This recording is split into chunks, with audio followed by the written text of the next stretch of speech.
Hey, what's going on, friends? My name is John Waldman. I'm a filmmaker based in New York, and today I want to talk about the Sony 35mm f1.4 G Master lens. So, a little bit about me: I am a director of photography and camera operator. I shoot a lot of documentaries, corporate video, and commercial and branded content. Most of my days are spent filming interviews, and this lens lives on my camera. This is the main lens that I use for all of my interviews. So I've easily used this on probably 40, 50 jobs this year. It stays in my kit for just about every single shoot, especially if I'm doing an interview. It's coming out for every single shoot. So now I want to talk about some pros, some cons, comparing it to the 1.8 version of this lens, and also just some general use cases. There is just something about having a wide, fast prime that really sets your footage apart. I am using this right now. I'm shooting at f1.4. A lot of the work that I do, I don't have a focus puller, so autofocus is so clutch. I mean, boop. Let me just. I almost ate. Bad idea. So for a lot of the stuff I do, having autofocus is so clutch, especially for interviews. You don't want to be sitting there pulling focus for an hour. Screw that. I love having a fast, wide lens that has autofocus. So I used to do all my interviews with my 24-70 f2.8. I loved having the versatility of that range. The difference between 2.8 and 1.4 is pretty significant. I'm going to show you right now. So I'm going to stop down to 2.8. First off, look how much difference that is of light. I'm going to brighten this up. Now you can see it's a lot less depth in the background.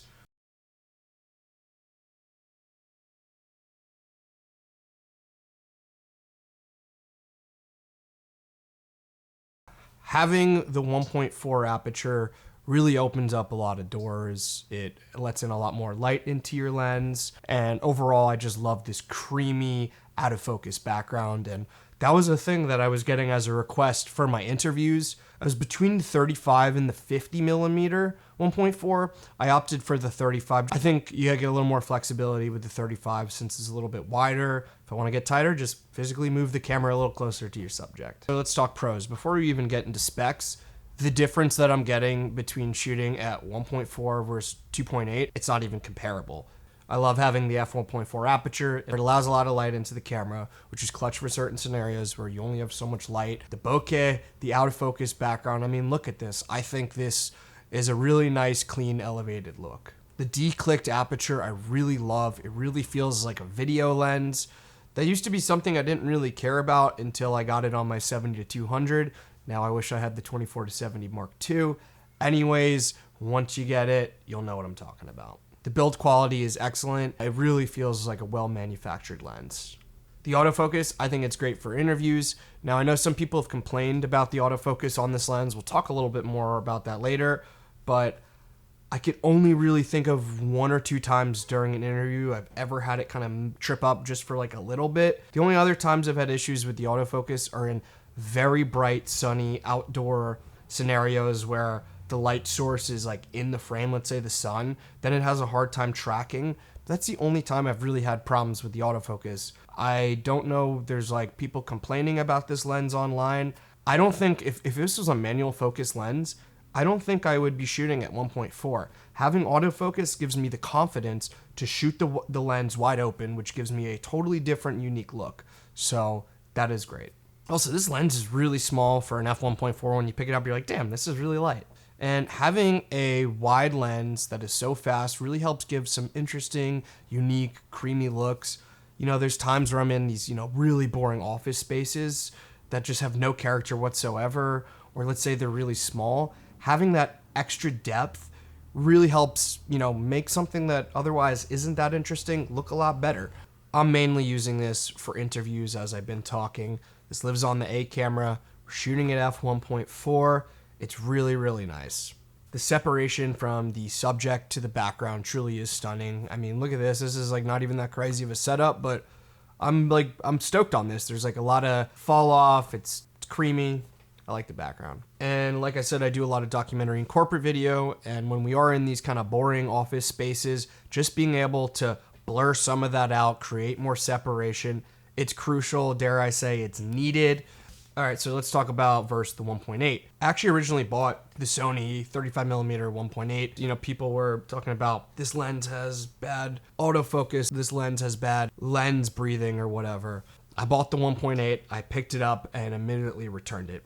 It felt like a toy, and honestly, buy nice or buy twice. And again, I'm not even trying to crap on that lens. If you want a smaller lens, it's great. 1.8 is plenty fast, but like, the build quality, just, it wasn't there. Didn't have the manual iris, which I really love having on this lens. The focus breathing stuff, I really don't care. I mean, sure, you could put the breathing compensation on, but then you're going to crop in on your image. I mean, like,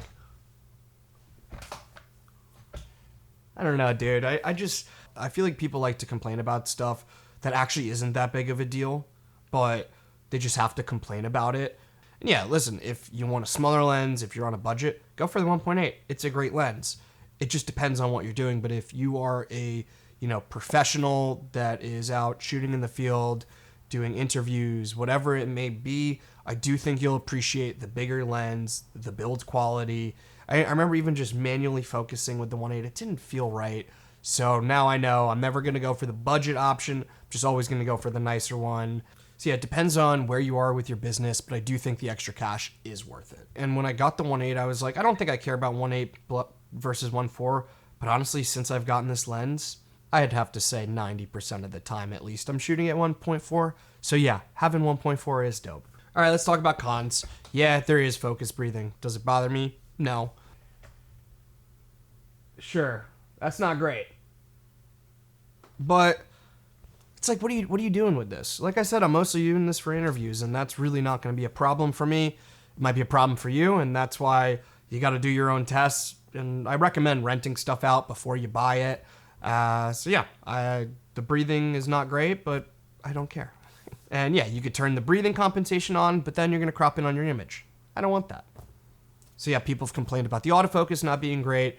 It works completely fine for the scenarios that I'm using it, which is usually controlled environments with lighting for an interview. Like I said, I've had issues in the past.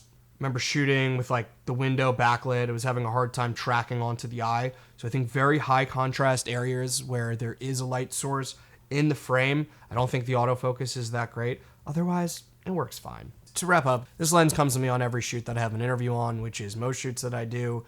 This lens, and then B camera 70 to 200. Talk about just a beautiful combination. I love the lenses that Sony is coming out with.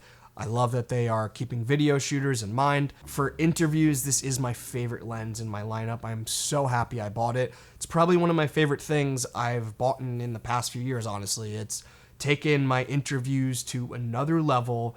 Just the background separation, the extra blurry background. It's making my clients happy. And when my clients are happy, that means I get the call again to work. And again, this is me just kind of trying to share my experiences with this lens because this is what I do for a living and interviews are the thing that I'm doing most of the time. And I think this has taken my interviews to another level.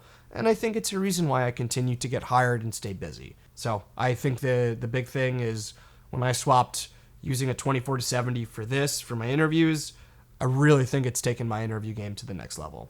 So let me know what you guys think. Do you have this lens? Do you have the 1.8? Are you looking at some third-party options? Honestly, guys, I've become kind of a snob about my Sony lenses. I like to stay with the G Masters. Something about native camera mount to native lenses.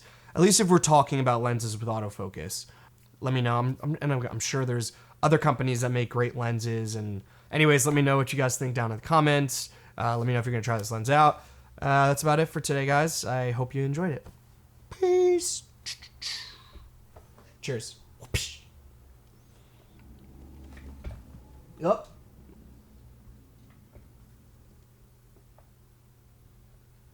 Kind of confused the autofocus there, eh? Bye.